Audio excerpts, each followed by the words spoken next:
রাজধানীর সেগুনবাগিচায় কচিকাঁচা মেলা অডিটোরিয়ামে এই মিলন মেলা ও বিশেষ আলোচনা সভার আয়োজন করে ডেস্টিনি বিনিয়োগকারী ও ক্রেতা পরিবেশকরা। এতে প্রধান অতিথি ছিলেন ডেস্টিনি 2000 লিমিটেডের ব্যবস্থাপনা পরিচালক মোহাম্মদ রফিকুল আমিন। এ সময় বিনিয়োগকারীরা বলেন, বিভ্রান্ত না হয়ে সবাইকে ঐক্যবদ্ধ হয়ে কাজ করতে হবে। আরও সামনের দিকে এগিয়ে নিতে হবে ডেস্টিনিকে। আর অল্প সময় অপেক্ষা করতে হবে যেন বিভ্রান্ত না হই। আমরা চাই কিছুই অনলাইনে আসে না কেন, আমাদের ভবিষ্যৎকে সুরক্ষিত করার জন্য স্যাররা এই কারাবাস গ্রহণ করেছিলেন। আমরা নেগেটিভ চর্চা না করে ইনশাআল্লাহ পজিটিভ চর্চার দিকে যাব। স্যার কিন্তু তার মাস্টার প্ল্যান থেকে এক চুলো লড়েনি, শুধু স্টাইল চেঞ্জ হয়েছে। ডেস্টিনি ব্যবস্থাপনা পরিচালক মোহাম্মদ রফিকুল আমিন বলেন, শিগগিরই মাল্টিলেভেল মার্কেটিং শুরু করবে ডেস্টিনি।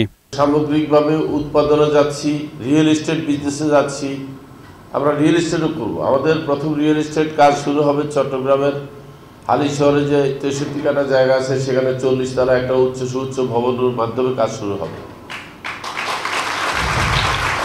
কারণ শুধু ওই একটা ভবন থেকে আমাদের মুনাফা হবে 2000 কোটি টাকা, একটা ভবন থেকে। এ সময় গ্রাহকদের ট্রি প্ল্যান্টেশনের টাকা ফেরত দেওয়ার বিষয়েও কথা বলেন তিনি। আপনারা ট্রি প্ল্যান্টেশনের টাকা পাবেন, মাল্টিপারপাসেরও পাবেন।